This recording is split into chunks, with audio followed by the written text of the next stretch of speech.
Good morning, good afternoon, and good evening. I hope these words find you well. Hello and welcome to episode 18. Is it 18, Rob? I think it is, Dave. I think it is. Hello and welcome to episode 18 of our video game nostalgia podcast, A Trip Down Memory Card Lane. The podcast in which we pick an important release during this week in gaming history and we make up topics around it. However, this week is going to be a little different because it's the end of the year and we are here to celebrate. There's a lot to celebrate in 2020, huh? Eh? Eh? Yeah, that there is. Eh? Yeah, I don't think those words were uttered by anyone. 2020, 2020, 2020 will go down. Wait, I'm not even going to say that. I'm going to say 2020 is the dumpster fire of years, but we don't know what the future brings, and we could have other dumpster fires. So, Well, it's still a dumpster fire nonetheless. very true. Even if there's another one that's just as bad, if not worse, it doesn't take away from the dumpster fireness that is 2020. So, Rob, I skipped your introduction. How about you do your introduction this week? Hi there. I'm Rob. I'm the co-host here, and Dave sometimes forgets about me. So this time, I'm gonna say hi. Here I am. Hope everyone's doing well today. Right on. Right on. Rob, I I believe you got the same email because we all got the same email, but a few weeks ago when we were sitting down deciding to figure out what we wanted to do for the end of the year, we all got emails from Nintendo that was basically your Nintendo Switch year in review. Do you recall getting that email? Negative. You did not get the Switch in review email. I very well might have, but just kind of boop popped it away. Well, they send it to us every year, and it's basically so the premise behind that email is it shows you your hours played and what games you played and all the stuff like that. Now, on the Xbox and the PlayStation, because the way achievements and trophies and on Steam, where we spend most of our time, it always shows the hours, so that stuff is always right in front of you, but it's not on the Switch, and so Switch sends you kindly a year in review email. And so I thought it'd be fun for us going into the end of the year, since everyone's going to be getting this on New Year's Eve if they're listening on the day it comes out, or just in the beginning of the year, New Year, for us to do a year in review. Sounds like a fun time to me, Dave. Well, 2020 wasn't the worst thing. We're here in episode 18, which means we've been doing this for 18 weeks. And that means that we started this podcast in 2020. I mean, let's be honest, this podcast for me was one of my pandemic projects. And I mean, it's been going solid now for a number of months, so it can't be all bad. No, I would have to agree. So let's go back to the beginning of the year. I mean, we were all put under lockdown. And I don't know about you, but for me, it was a pretty glorious time for video games. I didn't have anything else to do. I got stuff accomplished. You were working from home though, weren't you? Yes, I was. I did not really get that break off from work. I was working from home, and even now, I'm still continuing working from home when I'm able. Yeah, see, I unfortunately had to make a career change through all this, and I had some time to myself in between, and it was a good time for video games. So yeah. Well, let's start out with the email, the Switch. Did you have the pleasure of playing your Switch this year? Yes, I have, and actually, although I did not recall getting the email, I am currently looking at my 2020 review. Okay. So how does your Switch review look like? What kind of time did you put on the Nintendo Switch this year? Well, I'll put it in perspective of 19 versus 20, because even though I was working from home, being that I didn't have the roughly hour and a half commute every day, it did give me a little more time to sit down and relax with my games. So last year in 2019, for the Switch only, I had played apparently 5 different games, totaling 19 hours. Very unimpressive if you ask me. I mean, I have 200 hours alone in most of my Pokemon games, so 19 hours for 5 games? Pretty dismal.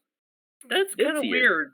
Be- Last year it said that I only had 14 hours on my Switch, and I thought that was kind of bizarre too. Now I got my Switch in 2019 and I got it for Black Friday, but I still would like to believe that from getting it around Black Friday to the end of the year, I played more than 19 or 14 or however many hours I just said.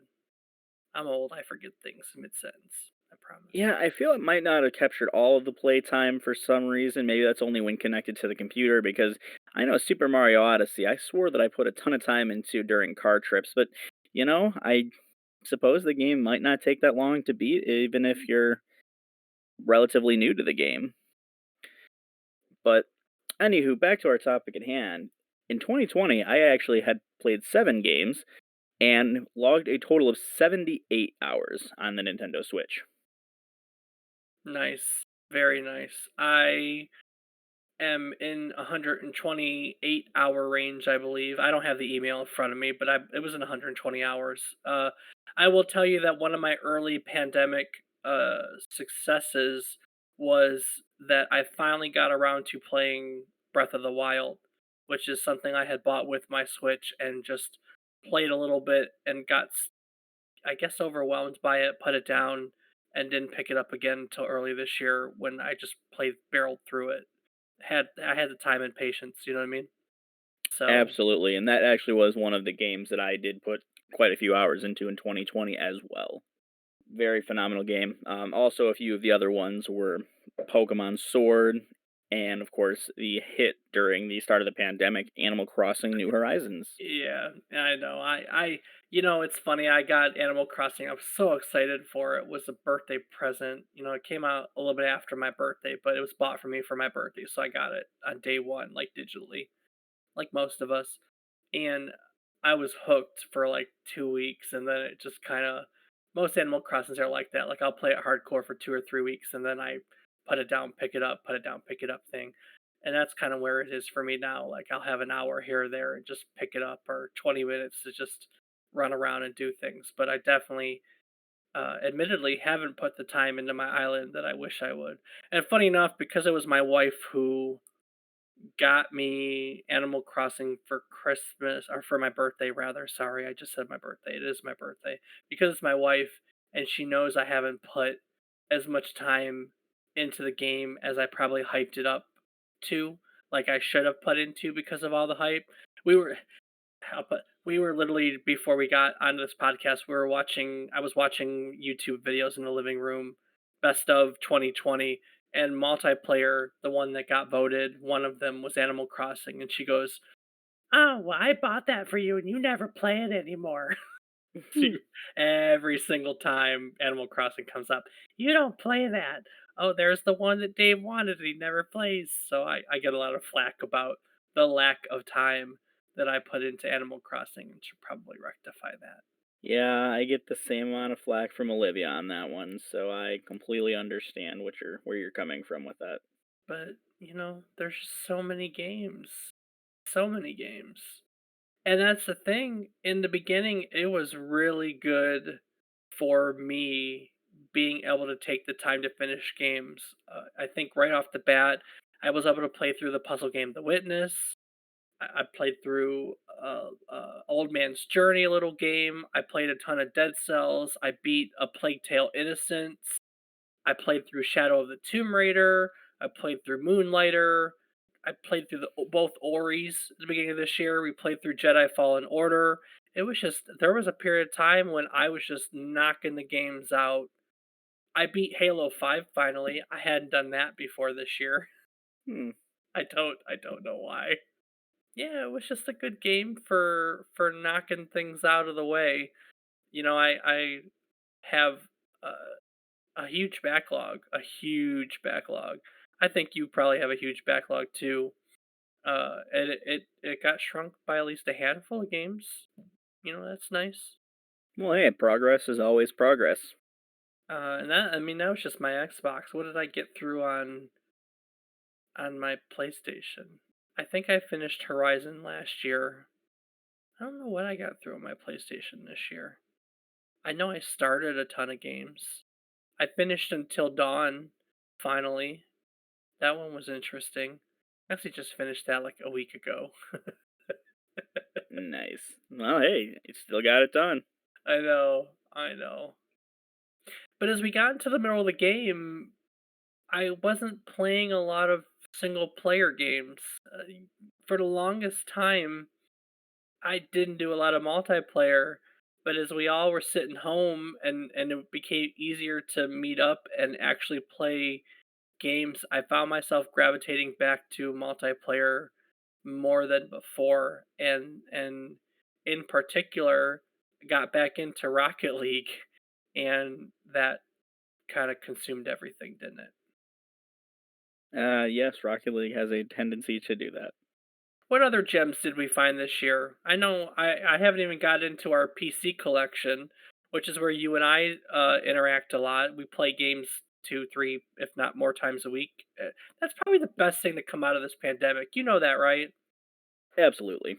We've spent more time hanging out and playing games together this year than past few years probably put together. I'm glad for that. I think that this has been a good year for us as friends. Does that make sense? I would have to agree, Dave. It definitely makes a lot of sense, and I feel same sentiment. Good. So back to the PC question, because that's probably as sappy as we're gonna get today. That it is. um, we've had our fair share of PC fun this year. What did we start out the year with? 7 Days to Die? Was that the one? Yep, 7 Days to Die was one of the early ones on this year. We started up our server on that one and did quite a few hours into it. Got to learn a lot about the game. It's still early version. They're still releasing alpha version. I believe they're on like 17 or something at this point, or 19. And I'm excited to see where the game goes. It was phenomenal when we started playing it, and I'm sure it's only going to get better from there on out. Yeah, we haven't played it for a few releases, but we had a lot of fun. I built a mansion. I wonder if my mansion's still there. That thing was pretty sweet. You built I'm a sure it will be. you built a mansion too. That we did. We built a pretty nice home not too far from yours. What else did we do? Game wise, what else did we end up playing this year? I mean, I look, I think our game time has been consumed by Rocket League very much, but there have been other games that we've excuse me, there have been other games that we've managed to play. Uh, Absolutely agree. I did get you Elite Dangerous, which you've recently started playing, although that one's a little iffy because we haven't done any together yet. well, that's the other thing. I just got done building a new PC, and there were a lot of games that it had been 10 years since I built a computer. So there were lots of games that, well, I could play them. I couldn't play them that well. The computer couldn't handle them that well, which really hampered my ability to enjoy the games. And so I had to put a lot of games to the wayside as the year progressed. And now I don't. I have a lot more games I can look forward to. You know what I mean? That is true. Very true. A couple other games that you and I had done together. Most recently on our list of games, with the update having just dropped around a couple weeks before Christmas, was Grand Theft Auto 5. Very true. We did play that. You guys have been trying to get me back into that. We did a casino heist, which was a lot of fun. And yeah, I will totally admit because you weren't around when I did it. I bought Red Dead Online. I haven't played it yet, but I bought Red Dead Online. I am Nice. a very big fan of Red Dead Redemption. I get a huge kick out of it, and I've heard that Red Dead Online is incredibly grindy, but I feel like Grand Theft Auto Online was grindy too. And I don't know. I feel like it's grindy too, and that it'll be okay for me. Plus, the nice thing about Red Dead, and I haven't played online, but it's a world that it's very easy to just kind of get lost in, and go like hunting and fishing, and we've talked about the fact that there are games in my life I need like that. Like lately for me, it's been No Man's Sky, where it's not an exciting game. It's just a chill. It's like my version of a chill hop YouTube video. You know, it's my game to just kind of get lost in and do things and not have to interact or think or anything like that. Does that make sense? Absolutely, Dave. And you hit it on the head right there. Another great game that we've been playing together is No Man's Sky. Very true. Yeah. You know, No Man's Sky won a lot of awards. I mean the freaking video I was just watching gave it, best ongoing game. We saw that it won that in the other game awards throughout the year. It's been getting a lot of accolades recently, which is really nice. I mean, everyone knows the story of No Man's Sky. If you don't, we may do an episode on it, someday talking about then and now. But it's a really impressive game. That it is. And, on a similar note to the games where you don't have to do a whole lot of thinking, although there is quite a lot of planning involved, would be the pre launch of Satisfactory. Yeah, I've had that for a while. You picked that up in the middle of quarantine. That's a lot of fun. I I Absolutely. I They're adding to it every day. Or I shouldn't say every day. They're adding to it very often. And each new content that comes out has just been a great change. And even though there are obviously bugs being a beta game at this point, or it might even still be alpha, it's still phenomenal. I mean, there's so much you can do. And for people who enjoy building and optimization of systems, it's definitely something to look into. what else have we tackled this year? There have been games we flirted with. Didn't you play Green Hell for a short while? I did do Green Hell, although I was playing that with a friend, and both the friends kind of stopped playing. And it's one of those ones that I enjoyed, but not enough to play by myself. So that one unfortunately kind of fell off to the wayside. I have done quite a bit with Dungeon Defenders 2 again this year. That's Resurgence. right. That I game forgot comes about around that. every once in a while. I don't know what it is, but it's one of the first games I ever got to play with you, Dave, and, even though this is the second installment of it, it's still a lot of fun. The series is one of those ones where, it can get tough, it can get overwhelming, but for the most part, it's just kind of chillax. You build your character up right, you plan your defenses, and you just defend your stuff. Trying to think of some other games that we tackled this year. I don't know. I flirted with a ton of stuff. I played Crusader Kings a little bit, Spiritfarer. I started Doom Eternal. We played Horizon. That's what I'm gonna call it now. Horizon 4. Hmm.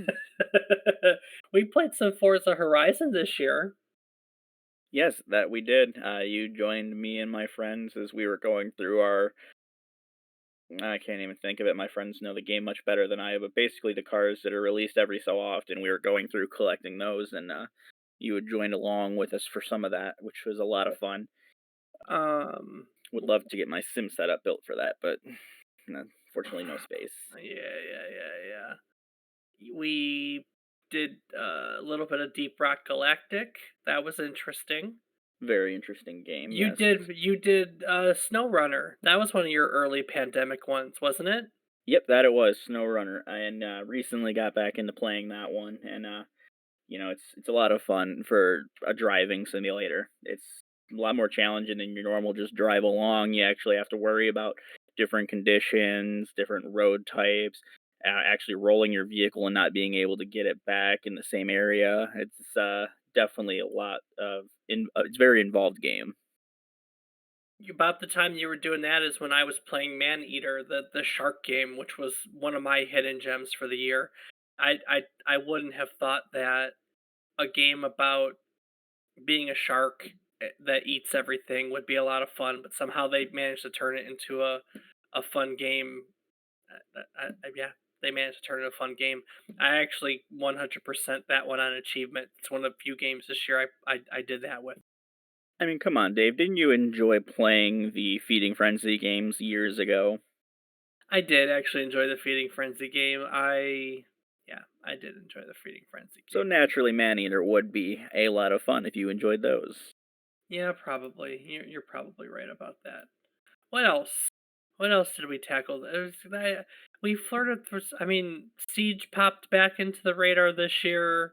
Yet with the release of the new season, I have gotten heavily back into Rainbow Six, and I started playing with a few other friends. And I tried to get you into it, and I know it's not really your style of game, but for the competitive side of me, getting away from Rocket League, getting more into the shooters, like where I originally got started with video games, it's been a lot of fun. And to that end, recently you reached out to me asking about a wipe in a new game that's been out for a couple years, still definitely in early development though. And that would be the current popular number one streamed game on Twitch, Escape from Tarkov. Yeah, absolutely. And that one, for those that don't know, is a very hardcore shooter. And for those that do know, it's a ton of fun. I wasn't really crazy about it because I was definitely one of the people with gear fear. But more and more as I've learned the game and played with people, it's definitely one of those ones you just got to get in, learn it, and play it. You're going to have that gear fear. You're going to lose gear, but it's just pixels on a screen.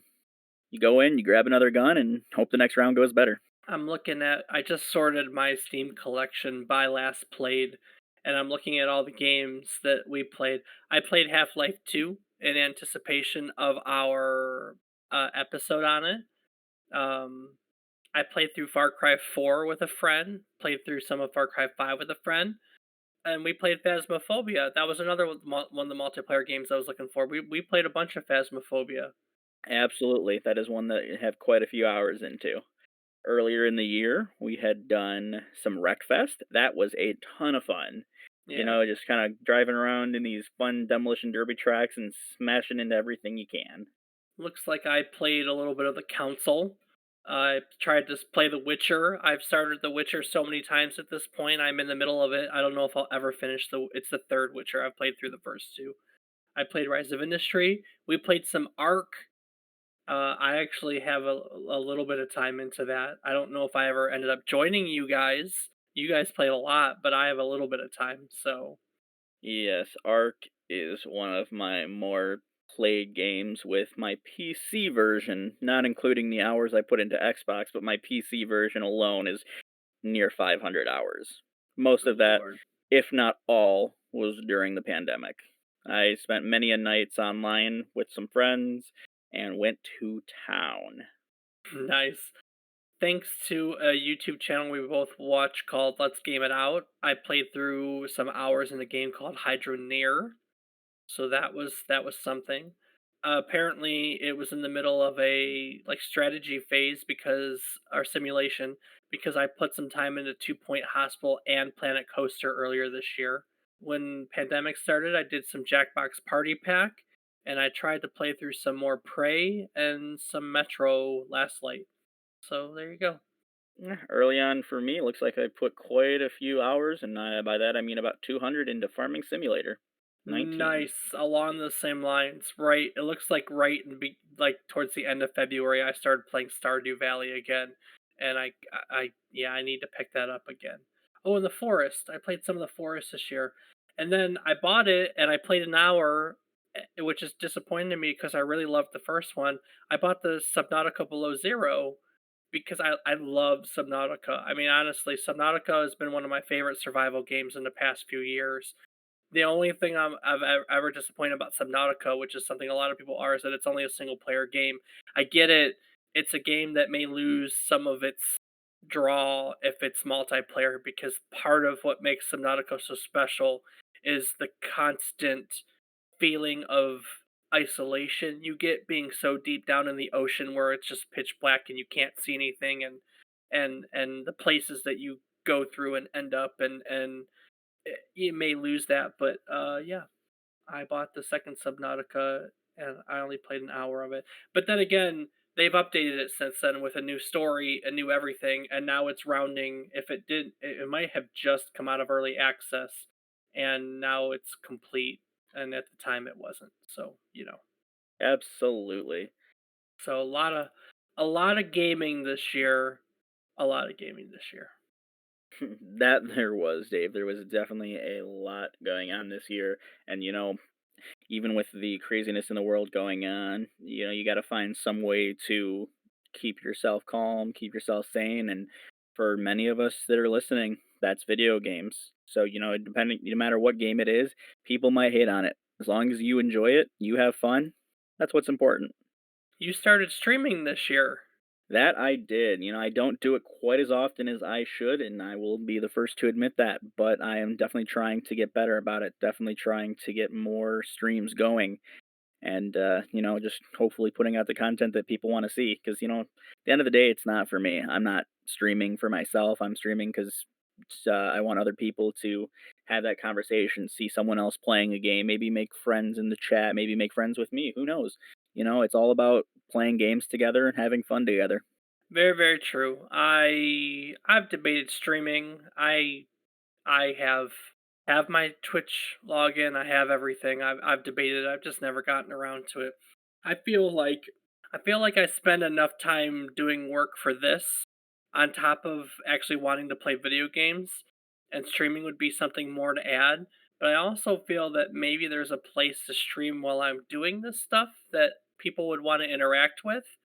And I honestly don't know where the middle ground is. We'll have to figure it out sometime. But so we did a lot of stuff this year. What would you say was your so I mentioned that my hidden gem for the year was Man Eater, the shark game. What was your hidden gem for the year?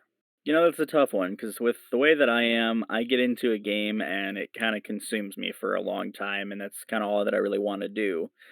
So trying to pick just one, even just one that I just really enjoyed that was unexpected, however you want to say, it's it's very difficult to pick because all the games I put hours into because I really enjoyed them.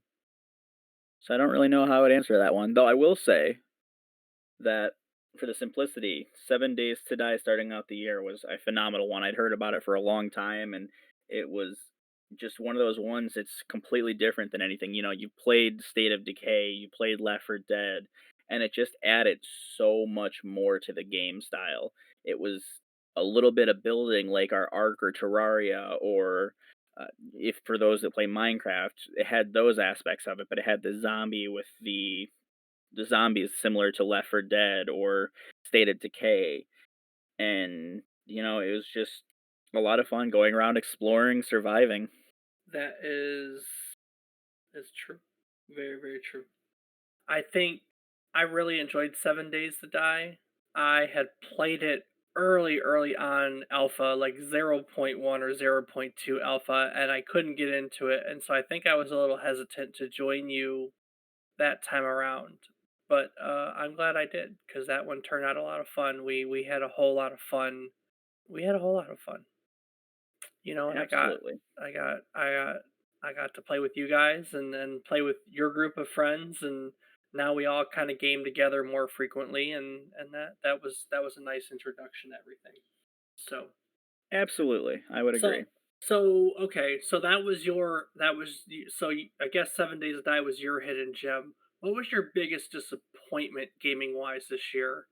And it doesn't have to be, I mean, it can be something you played, it can be something that you didn't play. Just in general, what do you think your biggest disappointment was in terms of gaming? Ugh, that is such a difficult question. Oh man, that's what we here on the A Trip Down Memory Car Lane podcast. We only ask the difficult questions.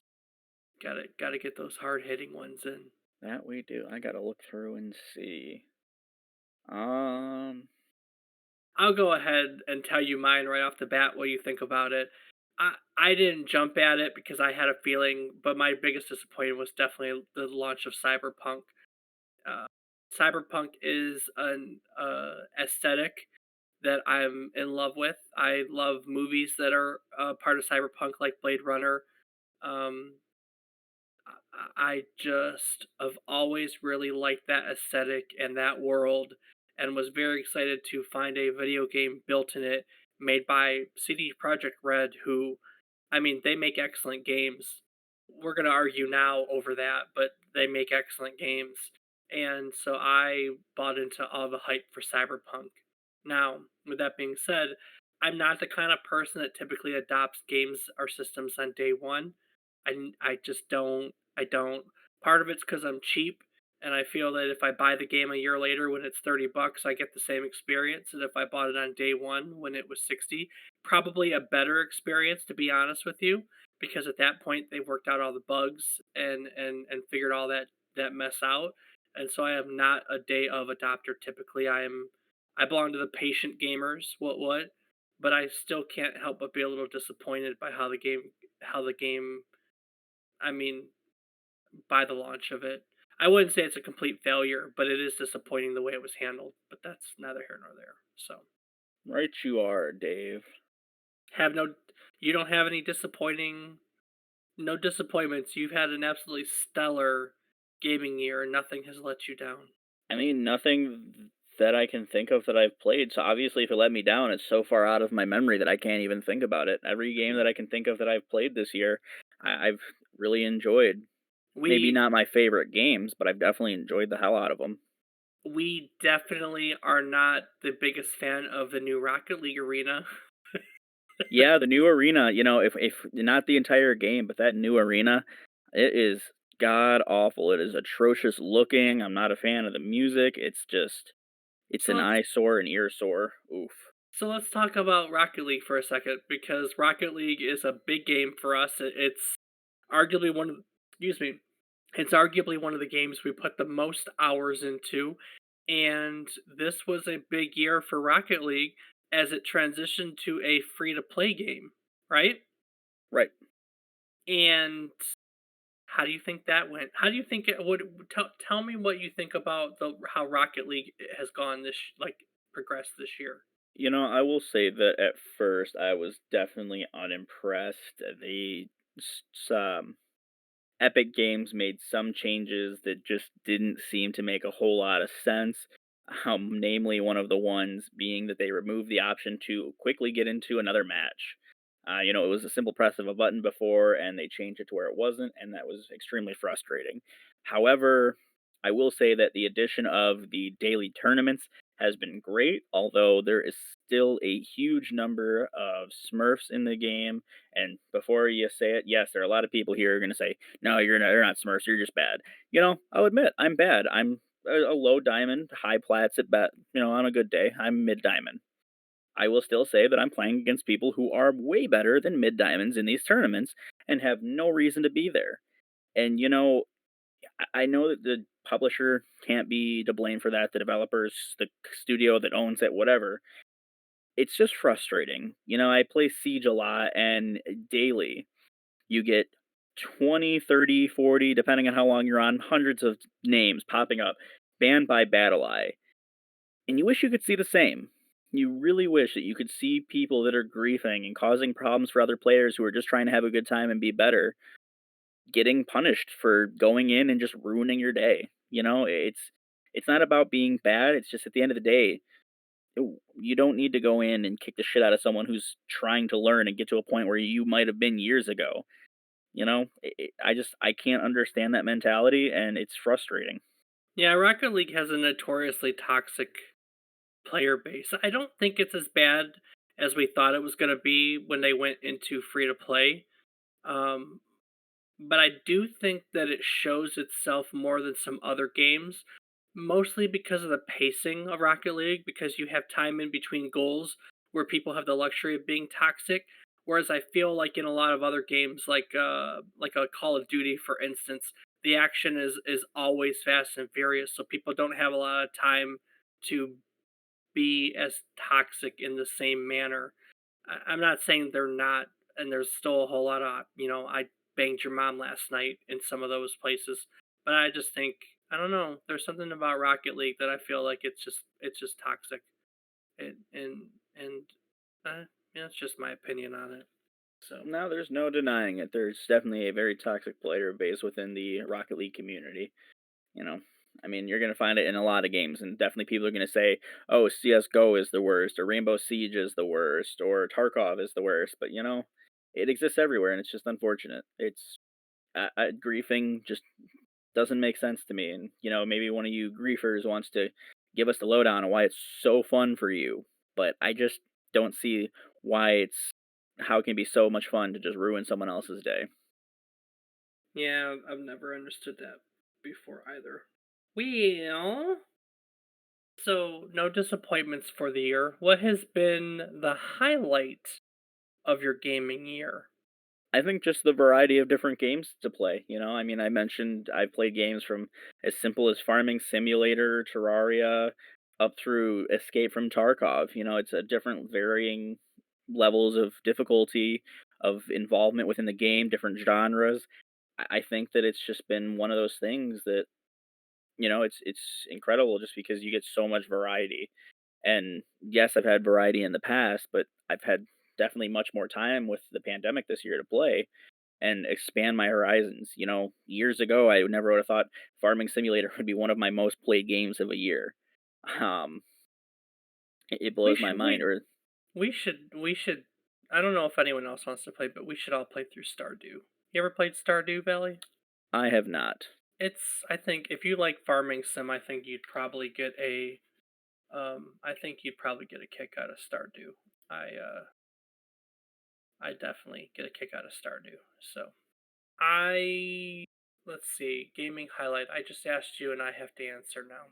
I think maybe Rocket League for me because I have put so much time into it and practice a bunch. I was a solid gold player before, and not that I've made leaps and bounds, but I'm a mid to high plat player now. I'm plat 3 in most of my ranking lists. In extra modes, I'm a diamond. So, I mean, my skill levels progressed a little bit. I don't know if I have the patience for the mechanics required to go further, but I've gone a little bit up. That's been nice for sure. And the varieties Absolutely. and the variety's been nice too. I've played a lot of games across all my platforms, and that's been a whole lot of fun. It's been nice, and I managed to get off my butt and start this podcast, which was an accomplishment for me. It had been something I'd wanted to do for a while, and talked about, and just never actually got up and done it, and sucked it up, and did it, and now here we are, still recording after, 4 months or so. So that's been nice. So Absolutely. that's 2020 in review. What about 2021? What are you looking forward to next year? More of the same. You know, I'm looking forward to seeing the games that are in development, seeing where they go. I'm sure that there are games that are gonna be coming out that I will find a lot of enjoyment in, though I'm not too up and up on the releases. So don't ask me which ones because I couldn't tell you. That was going to be my next question too. Oh, Yep, that's you played Squadrons. yes, Squadrons. Didn't even talk about Star Wars Squadrons. You played through that.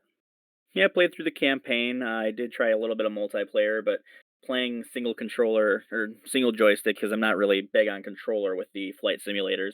It's very difficult for me. You know, it's definitely one of those games that you at least need hands-on throttle or a second joystick to handle your lateral movements and you know, your 6 degrees of freedom with the movements. And being that with the release of Microsoft Flight Simulator this year, there have been back orders on the model of joystick that I use. So I have not been able to acquire a second one, and I haven't put a lot of time into it because of it. It's just very difficult to play competitively in those kind of games, which, Squadrons is very competitive if you're not playing the campaign. And it's difficult. You're at a huge disadvantage to the people who either do have those kind of setups or are really good on controller. Very, very true. Yeah, I still play most of them on controller though. So there's nothing coming up that you know of that you're excited for. I just really don't know too much of what's coming out, if I'm being honest with you. I'm excited for a new Halo finally. I'm not gonna lie. I think a new Halo would be real nice, and if you get the multiplayer aspect down, that has the potential to be a lot of fun for a lot of people. We could use a Absolutely. we could use some good multiplayer Halo again. It's been a long time since we've all gotten wrapped up in that. So, That it has. I definitely know I put plenty of hours into Halo 2, 3, and 4 in the good old days. well, what else would you like to add? I I guess before that I should say I feel the same way aside from Halo. There's really nothing coming up. The second Horizon, the Forbidden West, the next game in the Horizon series. I am excited for that one too. But aside from that, I don't really know of any other games that are on my radar either. Just gonna keep playing more of the same and start knocking out this backlog, which is never gonna shrink. No, No, it does not seem like it will. it's never gonna shrink at all. But but yeah. What else would you like to add? I think that's a good year of the end review, a little bit of a look ahead. What else would you like to add?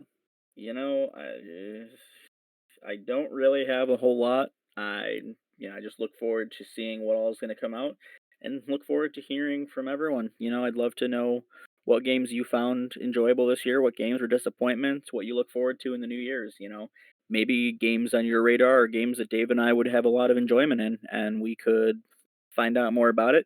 And who knows, maybe you give us the idea. We'll put some words from you in our next episode. That is very, very true. Uh, Anything from you, Dave?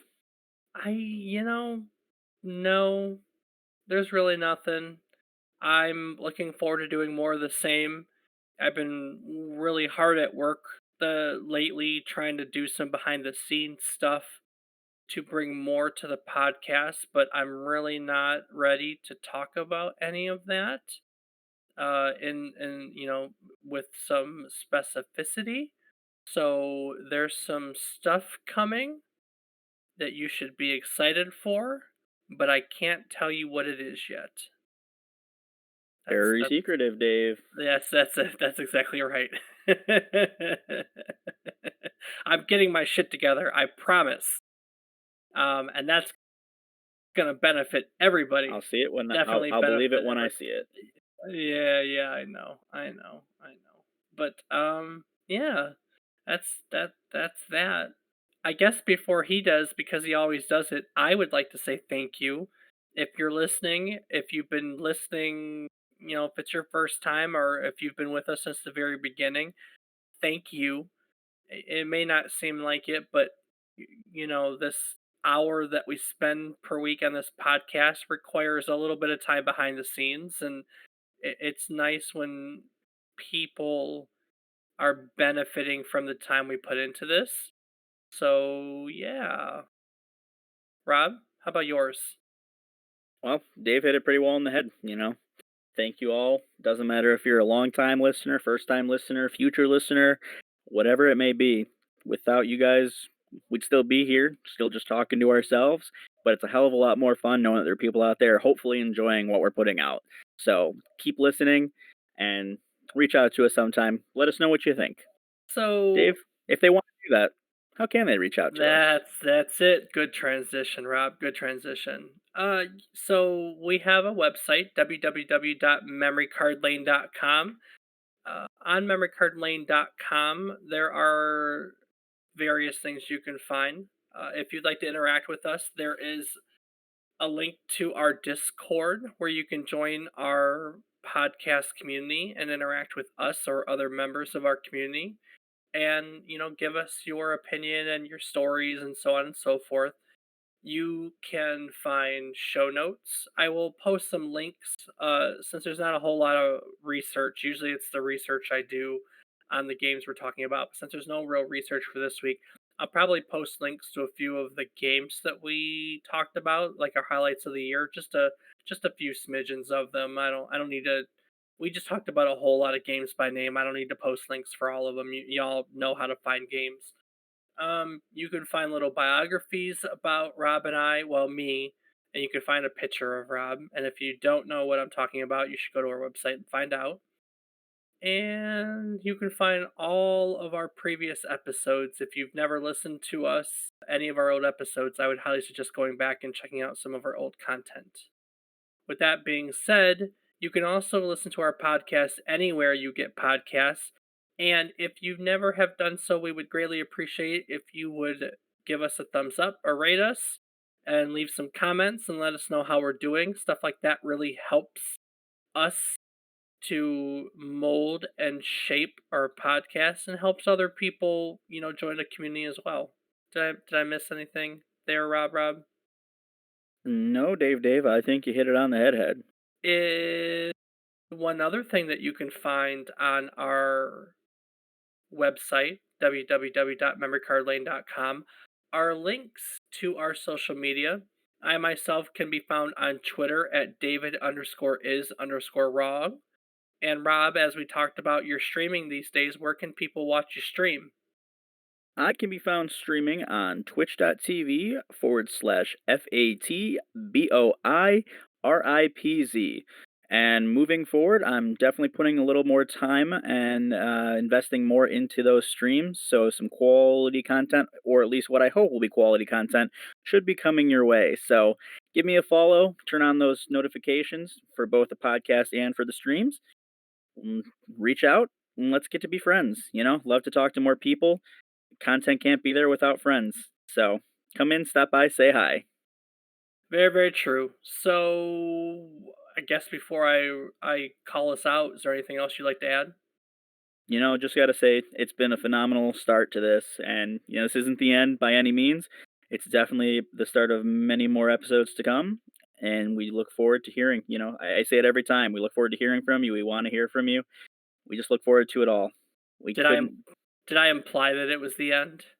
No, not at all. I just, it's just one of those things. I have to make sure that I put it out there that it's not the end because, some people might say, "Oh, it's the end of the year." He's talking like this. It's been a good run. That could be the end, but it's not. It's not Yeah. meant to be. It's the start. It's just a continuation, and we're gonna keep going at it. And even when the content gets dry, that's where you guys come in. You help us spice it up. Well said. Well, that'll wrap it up for our 2020 year in review. We'll be back again next week with something else. I'm not going to lie. The first week of January is a little. They don't release a whole lot of video games on the first week of January, and I haven't yet found something I'm in love with to talk about. But I will pull it together and I will figure it out, and we will have an episode for next week. I can promise you that. And yeah, that's what I have. So we're gonna talk about a surprise game. That'll be it. Surprise. So I hope you'll join us again next week as we take another trip down memory card lane. Ba-dum-ba-dum-da-yum-da-ba-ba-wa.